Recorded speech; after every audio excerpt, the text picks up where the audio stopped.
Panorama group, जो सोचता है वो करता है। नमस्कार, आप देख रहे हैं न्यूज हाट। मैं हूं आपके साथ रितेश शर्मा।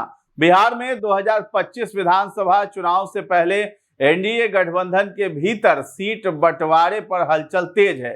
बीजेपी और जदयू के नेतृत्व वाले इस गठबंधन में लंबी बातचीत के बाद सीटों का फॉर्मूला लगभग तय कर लिया गया है। माना जा रहा है कि सितंबर के आखिरी हफ्ते या अक्टूबर के पहले हफ्ते में चुनाव की घोषणा हो सकती है।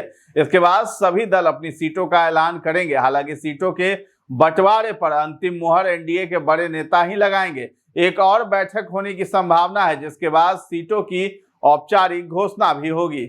सूत्रों के मुताबिक इस बार सीटों का बंटवारा पिछली विधानसभा चुनाव की तर्ज पर ही होगा, लेकिन लोक जनशक्ति पार्टी रामविलास के नेता चिराग पासवान भी इस बार एनडीए के साथ हैं। बीते लोकसभा चुनाव में चिराग पासवान का पार्टी का स्ट्राइक रेट 100% रहा था। इसी प्रदर्शन को आधार बनाकर चिराग पासवान बिहार में 40 से ज्यादा सीटों की मांग कर रहे हैं। चिराग पासवान का ज्यादा सीटें मांगना उनकी राजनीतिक मजबूरी भी है, क्योंकि उन्हें अपने कार्यकर्ताओं का मनोबल बनाए रखना है। हालांकि चिराग को कम सीटों पर समझौता करना पड़ सकता है।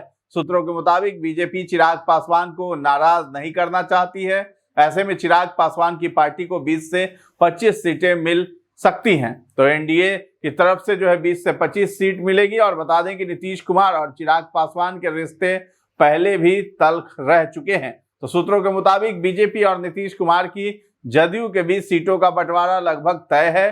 दोनों दल 100 से ज्यादा सीटों पर चुनाव लड़ेंगे। सूत्रों का कहना है कि जेडीयू का आंकड़ा बीजेपी से थोड़ा ज्यादा होगा, ताकि यह संदेश दिया जा सके कि बिहार में जदयू बड़ी पार्टी है। वहीं बाकी की सीटें जीतन राम मांझी और उपेंद्र कुशवाहा की पार्टी को भी दी जाएंगी। अगर इस लबोलुआब को देखा जाए तो एनडीए में जदयू को 105, बीजेपी को 104 सीटें मिल सकती हैं, जबकि बाकी की 34 सीटों में से चिराग को 20, मांझी और कुशवाहा को 7-7 सीट दिए जा सकते हैं। माना यह भी जा रहा है कि अगर चिराग 20 सीटों पर नहीं मानते हैं तो 1-2 सीटें बीजेपी उन्हें अपने कोटे से भी दे सकती है। तो चिराग पासवान के लिए सीट बंटवारे का मसला अहम है। उनके समर्थकों की नजरें इस बात पर है कि उन्हें कितनी सीटें मिलती हैं और क्या वे बीजेपी जदयू के प्रस्ताव को मानते हैं। जैसे ही चुनाव की घोषणा होगी, सीटों की तस्वीर साफ हो जाएगी। बिहार की जनता एक बार फिर अपने नेताओं को चुनने के लिए तैयार है। तो फिलहाल इस खबर में इतना ही। न्यूज हाट के साथ बने रहें और अभी तक हमारे चैनल को आपने सब्सक्राइब नहीं किया है तो जरूर कर लें। धन्यवाद।